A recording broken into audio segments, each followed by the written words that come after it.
Shalom,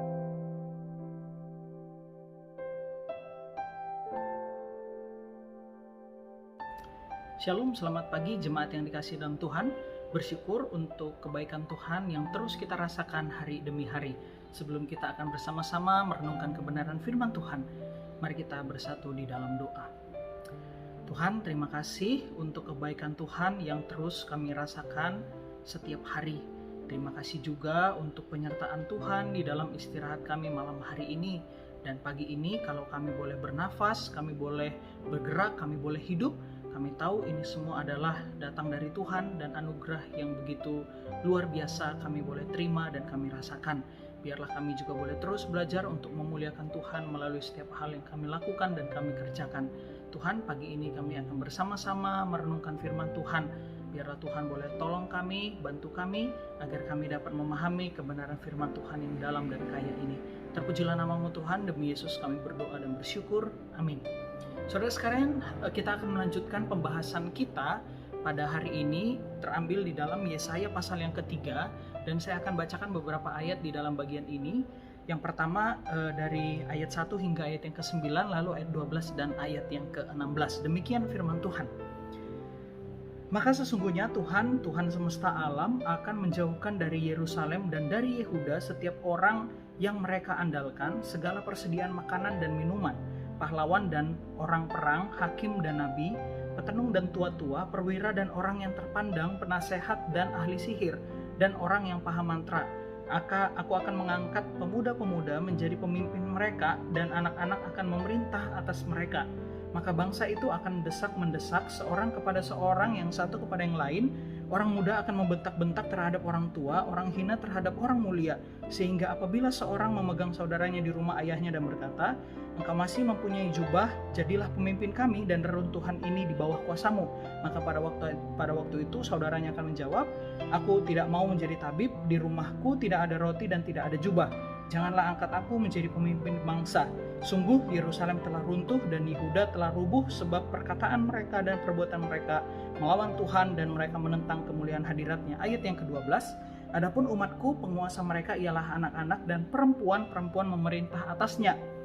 Hai umatku, pemimpin-pemimpinmu adalah penyesat dan jalan yang kamu tempuh mereka kacaukan."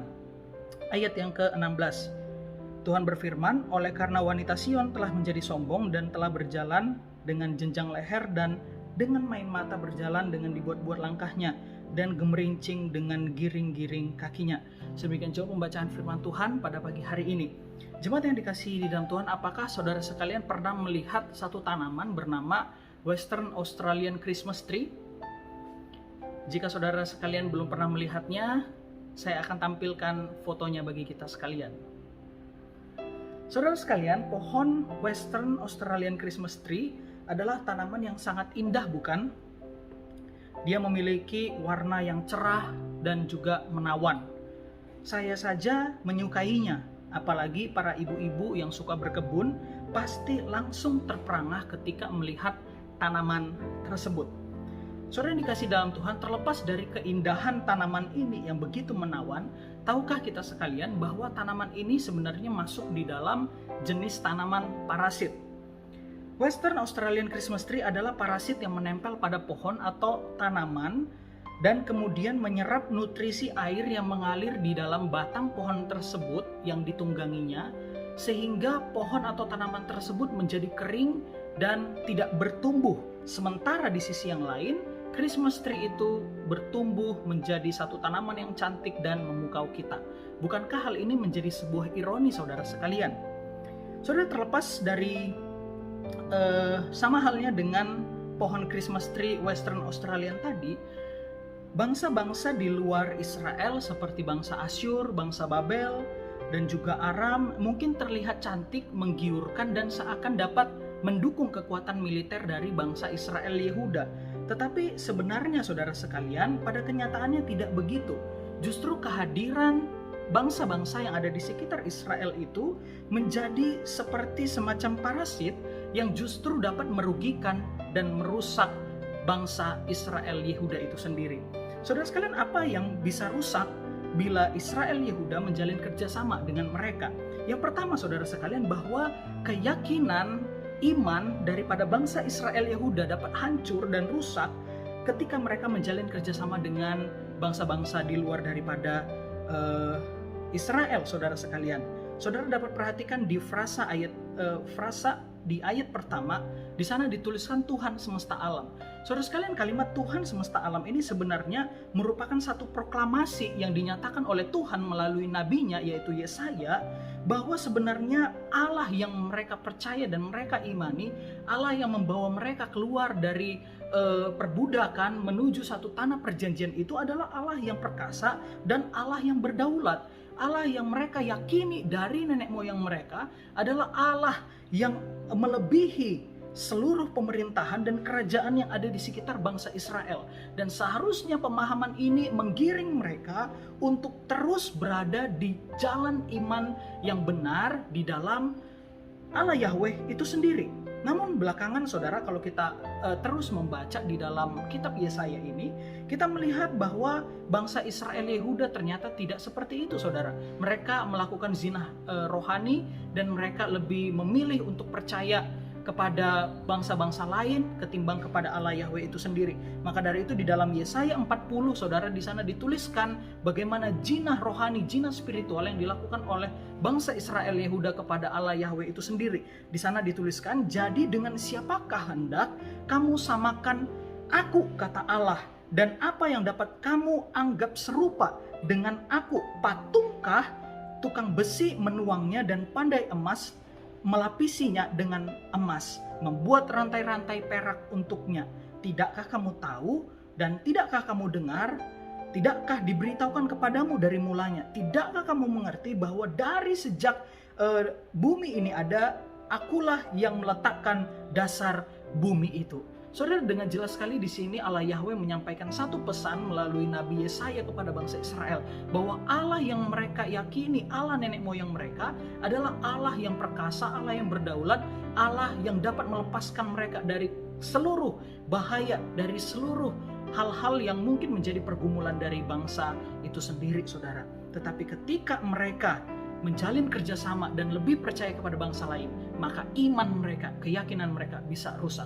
Hal yang kedua yang bisa rusak, saudara sekalian, bahwa kebergantungan mereka kepada Allah Yahweh itu juga ikut rusak, saudara. Kita membaca bahwa pada bagian sebelumnya, bangsa Israel dan Yehuda itu percaya dengan segenap hati mereka kepada Allah Yahweh, kekuatan Allah Yahweh itu sendiri. Tetapi karena mereka menjalin kerjasama dengan bangsa-bangsa di luar mereka dan mereka menjadi bangsa yang tidak taat, maka saudara sekalian, mereka lebih percaya dan bergantung kepada kekuatan manusia, kekuatan diri mereka sendiri, kekuatan bangsa-bangsa yang ada di sekitar mereka, ketimbang kekuatan Allah.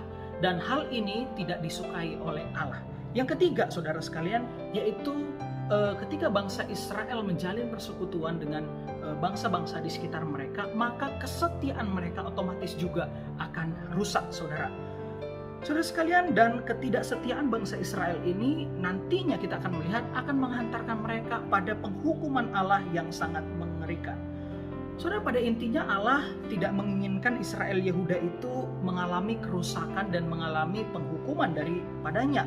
Maka dari itu di pasal 1 hingga pasal yang kelima, Yesaya mengingatkan kepada bangsa Israel Yehuda dan menceritakan nubuatan penghukuman yang akan terjadi ketika bangsa Israel Yehuda tidak bertobat dan tidak berbalik ke jalan yang benar. Penghukuman macam apa yang akan terjadi ketika bangsa Israel Yehuda tetap di dalam keadaan berdosa seperti ini, saudara? Perhatikan ayat 1 sampai ayat yang kelima. Di sana dikatakan bahwa Allah akan menjauhkan mereka dari para pemimpin-pemimpin atau orang-orang yang capable untuk memimpin bangsa Israel dan Yehuda. Dan kepemimpinan ini akan diberikan kepada tanda kutip anak-anak atau bayi-bayi, pemuda-pemuda yang tidak berpengalaman untuk memimpin bangsa mereka. Di dalam bagian ini seakan Allah angkat tangan dan berkata, ya terserah kepada bangsa Israel Yehuda, kalau kalian tetap berada di jalan keberdosaan itu, maka lakukanlah apa yang menjadi keinginan hati kalian. Kurang lebih seperti itu, Bapak Ibu Saudara sekalian. Bahkan Alkitab mengatakan akan ada masanya di mana bangsa Israel Yehuda akan kekurangan pemimpin-pemimpin yang memiliki kualifikasi yang baik, saudara sekalian. dan itu ditulis di dalam ayat yang ke-6. Bahkan saking kurangnya saudara, di sana dituliskan bahwa kualifikasi seorang pemimpin itu hanya sebatas ada jubah atau tidak. Namun demikian tidak ada juga yang mau menjadi pemimpin, dituliskan di ayat yang ke-6.